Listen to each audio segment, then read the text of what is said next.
अथ श्री आचार्य उमास्वामी देव विरचितं तत्त्वार्थसूत्रम्। मोक्षमार्गस्य नेतारं भेतारं कर्मभूभृतां ज्ञातारं विश्वतत्त्वानां वन्दे तद्गुणलब्धये। त्रैकाल्यं द्रव्यषट्कं नवपदसहितं जीवषट्कायलेश्या पञ्चान्यचास्तिकाया व्रतसमितिकतिज्ञानचारित्रभेदा इत्येतन्मोक्षमूलम् त्रिभुवनमहितैः प्रोक्तमर्हद्भिरीशैः प्रत्येति श्रद्धाति स्पृशति च मतिमानयः स वै शुद्धदृष्टि सिद्धि जयव्यसिद्धे चौविहाराहणाफलं पत्ते वन्दितार्हन्ते वोच्छमाराहणाकंसो उज्जोवणमुज्जवणम् अडिपहणं साहणं चरणं दंसणाचरितं तवाणमाराहणाभणिया। सम्यक् दर्शन ज्ञान चारित्राणि मोक्षमार्गः तत्त्वार्थश्रद्धानं सम्यक् दर्शनं तन्निसर्गादधिगमात्वा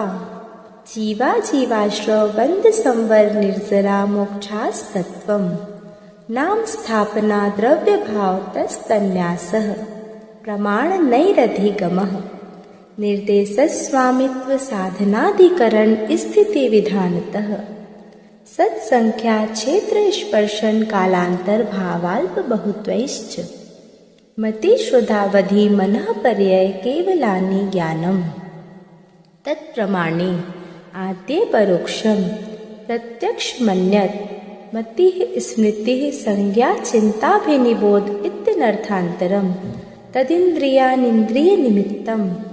अवग्रहे हावाय धारणाः बहुविध क्षिप्रानिसृतानुक्तध्रुवाणां क्षेत्राणाम् अर्थस्य व्यञ्जनस्यावग्रह न चक्षुरनिन्द्रियाभ्यां श्रुतं मति पूर्वं द्वैनेकत्वादशभेदम् भवप्रत्ययो वधिर्देवनार्काणां क्षयोक्षं निमित्तः षड्विकल्पः शेषाणां ऋजुविपुलमति मनः पर्ययः विशुद्धिप्रतिपाताभ्यां तद्विशेषः विशुद्धिक्षेत्रे स्वामी विषयेभ्यो वधिः मनः पर्ययो मतिश्रुत्योर्निबन्धो द्रव्येषु सर्वपर्यायेषु रूपेष्ववधे तदनन्तभागे मनः पर्ययस्य सर्वद्रव्यपर्यायेषु केवलस्य एकादीनि भाज्यानि युगपदेकस्मिन् चतुरभ्यः मतिश्रुतावधयो विपर्ययश्च सदस्तो रविशेषाद्रदिक्षोपलब्धेरुन्मत्तवत् नैगं संग्रह व्यवहारर्जु सूत्रशब्दसमभिरूढैवं भूतानयाः इति तत्त्वार्थसूत्रे प्रथमोऽध्यायः। औपशमिकच्छायिकौ भावौ मिश्रश्च जीवस्य स्वतत्त्वमौदैः पारिणामिकौ च द्विनवाष्टादशैकविंशतित्रिभेदा यथाक्रमम् सम्यक्त्वचारित्रे ज्ञान दर्शन दान लाभ भोगोपभोग वीर्याणि च ज्ञानाज्ञान दर्शन लब्धयश्चतुस्त्रिपञ्चभेदाः सम्यक्त्वचारित्र संयमाश्च गति कषाय लिंग मिथ्या दर्शना ज्ञाना संयता सिद्धलेश्याश्चतुश्चतुस्त्रैकैकैकषट्भेदाः जीव भव्या भव्यत्वानि च उपयोगो लक्षणं सा द्विविधोश्च चतुर्भेदः संसारेणो मुक्ताश्च समनस्का मनस्काः संसारिणस्त्रसस्थावराः पृथिव्यतेजो वायु वनस्पतयः स्थावराः द्विन्द्रियाद्रयस्तसाः पंचेन्द्रियाणि द्विविधानि निर्वृत्युपकरणे द्रव्येन्द्रियं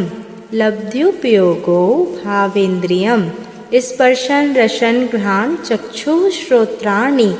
स्पर्श रस गंध वर्ण शब्दास्तदर्थाः श्रुतमनीन्द्रियस्य वनस्पत्यन्तानामेकं कृमिपिपीलिका भ्रमर मनुष्यादीनामेकैकवृद्धानि संगीनः समनस्काः विग्रहगतौ कर्मयोगः अनुश्रेणिगतिः अविग्रहा जीवस्य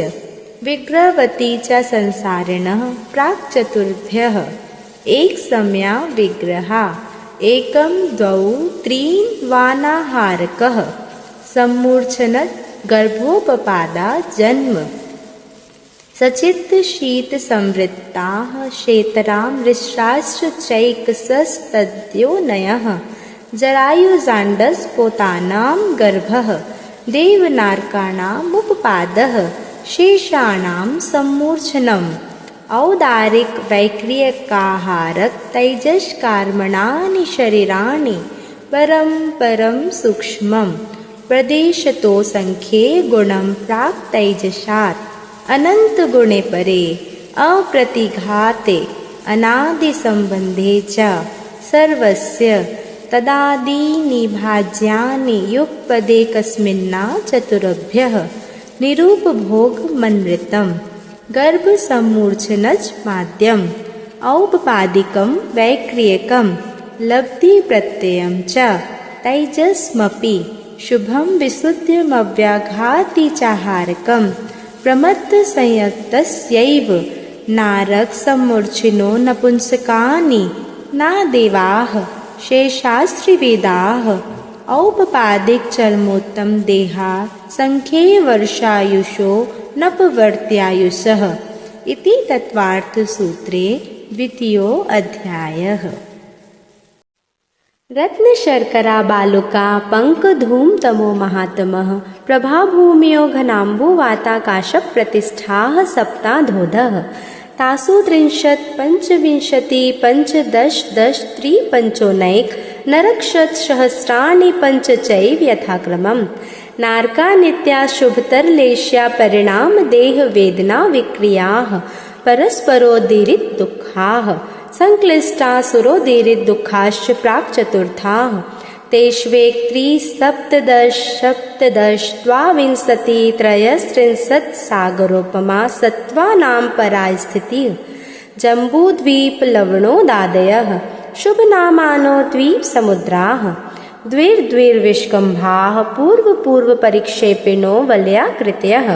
तन्मध्ये मेरुनाभिर्वृत्तो योजनसहस्रविष्कम्भो जम्बूद्वीपः भरत हैमवत हरिविदेह रम्यक हैरण्यवतैरावत वर्षाः क्षेत्राणि तद्विभाजिनः पूर्वापरायता हिमवन महाहिमवन निषद नील रुक्मी शिखरिणो वर्षधर पर्वताः हेमार्जुन तपनीय वैडूर्य रजत हेममयाः मणिविचित्र पार्श्वा उपरिमूले च तुल्य विस्ताराः पद्म महापद्म तिगिंच केशरी महापुंडरीक पुंडरीका हृदास्तेषामुपरि प्रथमो योजन सहस्रायामस्तदर्थ विस्कम्भो हृदः 10 योजनावगाः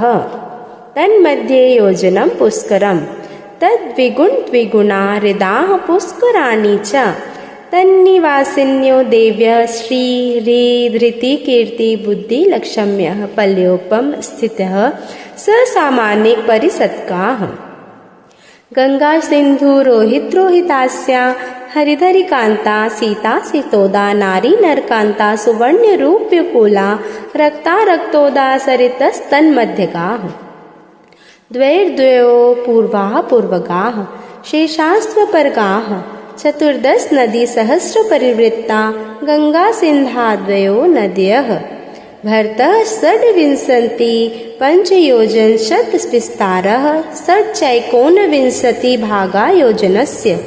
तद्विगुणद्विगुणविस्ताराः वर्षधरवर्षा विदेहान्ताः उत्तरा दक्षिणतुल्याः भरतैरावतयोर्वृद्धिहासौ षट्समयाभ्यामुत्सर्पिण्यवसर्पिणीभ्यां ताभ्यामप्रा भूम्योऽवस्थिताः एक द्वि त्रिपल्योपम स्थित्यो हैमवतक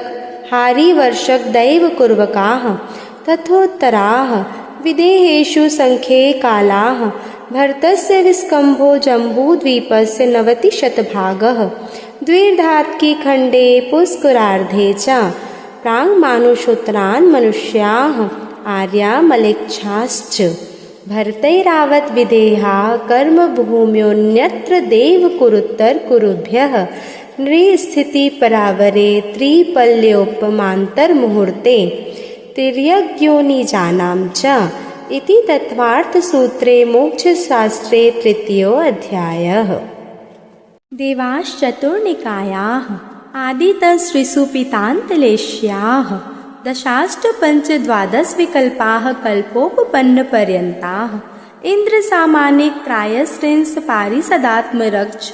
लोकपालानिक प्रकीर्णकाभियोग्य किल्बिषिकाश्चैकशः त्रायस्त्रिंश लोकपालवर्ज्या व्यन्तर्ज्योतिष्काः पूर्वयो द्वीन्द्राः कायप्रविचारा ऐशानात् शेषाः स्पर्शरूपशब्दमनः प्रविचाराः परे प्रविचाराः भवनवासिनो सुरनाग विद्युत सुपर्णाग्निवातस्तनितो दधि द्वीप दिक्कुमाराः व्यन्तराः किन्नर किंपुरुष महोरग गंधर्व यक्ष राक्षस भूत पिशाचाः ज्योतिष्काः सूर्य चंद्रमसौ ग्रह नक्षत्र प्रकीर्णक तारकाश्च मेरु प्रदक्षिणा नित्य गतयो नृलोके तत्कृतः काल विभागः बहिरवस्थिताः वैमानिकाः कल्पोपपन्नाः कल्पातीताश्च उपरि उपरि सौधर्मैशान सानत कुमार माहेंद्र ब्रह्म ब्रह्मोत्तर लांतव कापिष्ट शुक्र महाशुक्र शतार सहस्रारे स्वानत प्राणतयो रारणाच्युतयोर्नवसु ग्रैविकेषु विजय वैजयंत जयंता पराजितेषु सर्वार्थ सिद्धौ च स्थिति प्रभाव सुखद्युतिलेश्या विशुद्धिन्द्रिया व्यधि विषयोदुदिकाः गति शरीर परिग्रहाभिमानतो हीनाः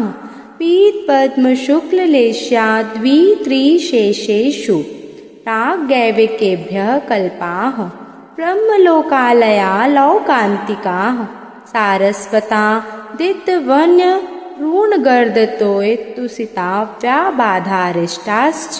विजयाद्विषु द्विचर्माः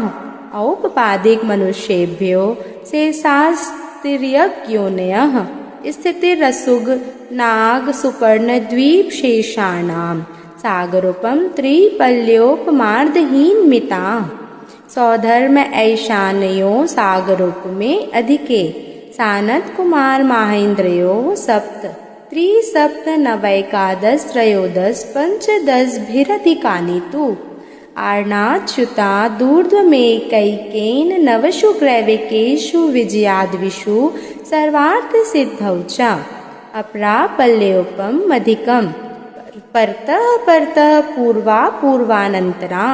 नारकाणां च द्वितीयादिषु 10 वर्षसहस्राणि प्रथमायां भवनेषु च व्यन्तराणां च परापल्योपम अधिकं ज्योतिष्काणां च तदष्टभागोपरा लौकान्तिकानामष्टौ सागरोपमाणि सर्वेषाम् अजीवकाया धर्माधर्माकाशपुद्गलाः द्रव्याणि जीवाश्च नित्यावस्थितान्यरूपाणि रूपिणः पुद्गलाः आकाशादेकक द्रव्याणि निष्क्रियाणि च असंख्याः प्रदेशा धर्माधर्मैकजीवानाम् आकाशस्यानन्ताः संख्याश्च पुद्गलानां नाडोः लोकाकाशे वगाः धर्माधर्मयोः कृत्स्ने एकप्रदेशाद्विषु भाज्यः पुद्गलानाम् असंख्यभागाद्विषु जीवानां प्रदेशसंहार विसर्पाभ्यां प्रदीपवत् गति स्थित स्थित्युपग्रहो धर्माधर्मयोरूपकारः आकाशस्यावगाहः शरीरवाङ्मनः प्राणापानाः पुद्गलानां सुखदुःखजीवितमरणोपग्रहाश्च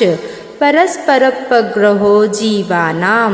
वर्तनापरिणाम क्रियाः परत्वापरत्वे चाकालस्य स्पर्शरसगन्धवर्णवन्तः पुद्गलाः शब्दबन्ध सौक्ष्म्यस्थौल्य संस्थान भेद तमश्छाया तपोद्योतवन्तश्च अणवः स्कन्धाश्च भेद संघातेभ्यः उत्पद्यन्ते भेदादणुः भेद संघाताभ्यं चाक्षुषः सद्रव्यलक्षणम् उत्पाद व्यय द्रव्ययुक्तं सत् तद्भावाव्ययं नित्यम् अर्पितानर्पित सिद्धे स्निग्ध रुक्षत्वाद बंधः न जघन्य गुणानां गुणसाम्ये सदृशानां द्वयधिकादि गुणानां तु बन्धेधिकौ पारिणामिकौ च गुणपर्ययवत् द्रव्यं कालस्य सोऽनन्तसमयः